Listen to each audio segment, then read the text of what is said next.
নমস্কাৰ মোৰ ইউটিউব চেনেলৰ প্ৰথমটো ভিডিঅ'লৈ আপোনালোক সকলোকে স্বাগতম। একচুৱেলি মোৰ এইটো প্ৰথম ইউটিউব চেনেল আৰু মোৰ এইটো ফাৰ্ষ্ট ভিডিঅ' আৰু ক'বলৈ গ'লে মই এজন পল্ট্ৰি ফাৰ্মাৰ 2 বছৰ প্লাছ হৈ গ'ল মোৰ, আৰু লগতে এইটো যোনটো ঘৰটো দেখা পাইছে এইটো মোৰ পেৰেণ্টছ ষ্টকৰ ঘৰ।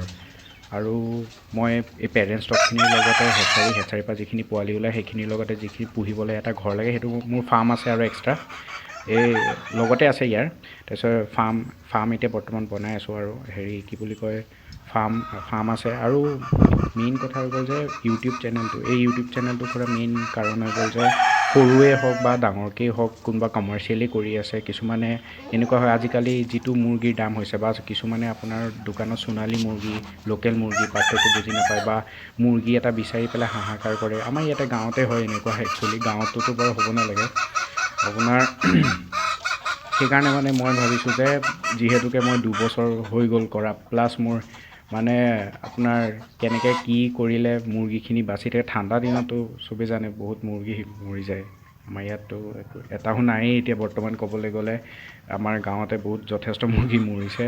সেইকাৰণে মানে মই মানুহক ইনফ্লুৱেঞ্চ কৰিব বিচাৰিছোঁ যে সৰুকেই হওক বা ডাঙৰকেই হওক, মানে ঘৰত লাগিলে 4-5টা মুৰ্গী দিও ষ্টাৰ্ট কৰক, লাগিলে ঘৰত এনেই জাষ্ট খাবৰ কাৰণে, বিক্ৰী কৰিবৰ কাৰণে নহয়। বা কিছুমানে ভাবিছে যে কমাৰ্চিয়েলি কৰিম বুলি, সেই কমাৰ্চিয়েলিও ষ্টাৰ্ট কৰক। সেইটো ইনফ্লুৱেঞ্চ কৰিবলৈকে মই জাষ্ট এটা ইউটিউব চেনেল খুলিছোঁ। আৰু এই ইউটিউব চেনেলটোৰ জৰিয়তে যিমানখিনি পল্ট্ৰি ফাৰ্মিঙত আহিবলগীয়া প্ৰব্লেম হৈ গ'ল বা আপোনাৰ কি বুলি কওঁ, যিখিনি বেমাৰ হৈ গ'ল, প্ৰব্লেম হৈ গ'ল, বা কেনেকৈ আপোনালোকে মানে ভাল গ্ৰ'থ এটা পাব পাৰিব, সেইটোৰ ওপৰতে মোৰ মেইনলি ইনফ্লুৱেঞ্চ কৰা আৰু মানুহক। আৰু আপোনাৰ তাৰ লগতে আপোনাৰ বহুতকেইটা কাৰণ থাকে যে মানুহে কেলৈ মানে এখন পল্ট্ৰি ফাৰ্ম ষ্টাৰ্ট কৰি 1-1.5 বছৰৰ ভিতৰতে বন্ধ কৰিবলগীয়া হৈ যায়। তাৰেও বহুত কাৰণ থাকে। সেইখিনি আমি লাহে লাহে ডিছকাছ কৰি থাকিম এইটো চেনেলৰ জৰিয়তে। ডেইলি এটা টপিকৰ ওপৰত কথা পাতি থাকিম আৰু মোৰো ফাৰ্মখন দেখাই থাকিম কেনেকৈ কি কৰোঁ। আপোনাৰ কিছুমান থাকে যে এতিয়া মোৰ লোকেল মুৰ্গী মই এগ প্ৰডাকশ্যনৰ কাৰণে এইখিনি যোনখিনি লেয়াৰ আছে, এই লেয়াৰখিনিৰ পৰা কেনেকৈ কি ঔষধ দিওঁ, কেনেকৈ কিমান কি দানা পানী কেনেকৈ দিওঁ আৰু ভাল মানে প্ৰডাকশ্যন এটা লৈ আছোঁ। তাৰপিছতে সেইখিনি যেনেকৈ মেচিনলৈ যায়, তাৰপিছত পোৱালি ওলায়। এতিয়া বৰ্তমান বিক্ৰী কৰি দিওঁ চব পোৱালি, সেনেকৈ বিক্ৰী কৰি আছোঁ। বোলে বিক্ৰী কৰিছোঁ যদিও মানে একে বেলেগৰ নিচিনা দাম ইমান নলওঁ, দাম একদম পূৰা মোৰ ৰিজনেবল থাকে। তাৰোপৰি এইটো চেনেলত কেনেকৈ মানে ভালকৈ কৰিব পাৰি, আৰু মানে ইনফ্লুৱেঞ্চটোতো মেইন হয় মোৰ। আৰু বাকী মেইন আপোনাৰ ক'বলৈ গ'লে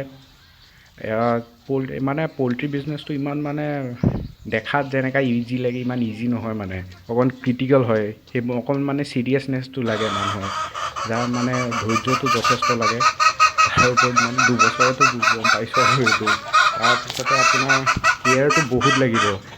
ভাবিব নালাগে যে মানে ৰাতিপুৱা দানাটো দি দিলোঁ, দিনডাল পেলাই থ'লোঁ, সন্ধিয়া এবাৰ দানাটো দি দিলোঁ, ৰাতিটো পেলাই থ'লোঁ, সেনেকৈ নহয়। এনেকৈ হ'লেতো পল্ট্ৰি ফাৰ্ম হৈ গ'ল আৰু। তাৰপিছতে আপোনাৰ বহুত কিবা কিবি থাকে। আপুনি আগতে জানিব লাগিব যে বেমাৰ কি কাৰণে হয়, কিহৰ কাৰণে ফেইল হয়, সেইখিনিয়ে আৰু। মই ফাৰ্ষ্ট ভিডিঅ' আৰু নকওঁ, লাহে লাহে ডেইলি টপিক এটা বিচাৰি কথা পাতি যাম। আজিৰ কাৰণে ধন্যবাদ।